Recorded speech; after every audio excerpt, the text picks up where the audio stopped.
We begin tonight with an announcement nearly a year in the making. Sports like football, soccer, and outdoor basketball can return in California, but only in qualifying cities. Counties in the red and purple tiers can bring back these high contact sports now, but they have to have a case rate at or below 14 per 100,000 people. On our Central Coast, that means only Santa Cruz County qualifies.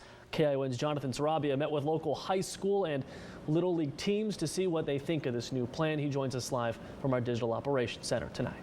Hey, Jonathan. Aaron, it is not just county requirements, but there are testing requirements for the team themselves. And although there are a lot of questions unanswered, people I spoke with are happy kids have a chance to play. The fact that the door is open for these kids to be able to play some football is just great news. Jesse Trumbull is the football and baseball coach at Santa Cruz High School. He says he's glad to hear that student athletes can return to competition, especially high school seniors. He says a few students sent him text messages this morning wanting to know what the new rules mean. To be able to text them and say, hey, this looks like very realistically this is going to happen. We'll work out these last few details. That's pretty special. Trumbull tells me they've been able to have a few practices, but mostly it was about making sure they are being safe and following the health and safety guidelines. Now, he's glad that their patience, willing or not, is paying off. Now they're going to get a chance to compete a little bit. It'll be a shortened season.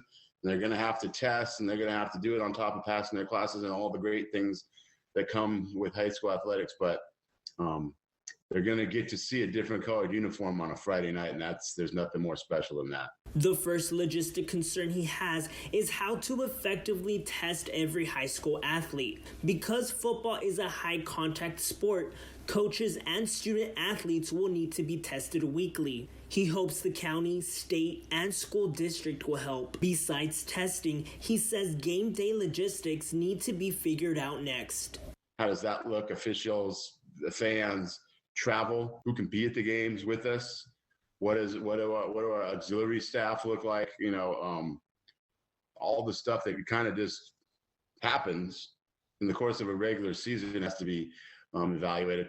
For younger players, testing is not required, like Pájaro Valley Little League Baseball, with players ages 5 to 12. League President Shannon Candelario says she's been waiting anxiously for the new guidelines, not only because of her position, she also has a son in high school waiting to play. The league is expected to have tryouts next week and is hoping to begin practice in about 3 weeks.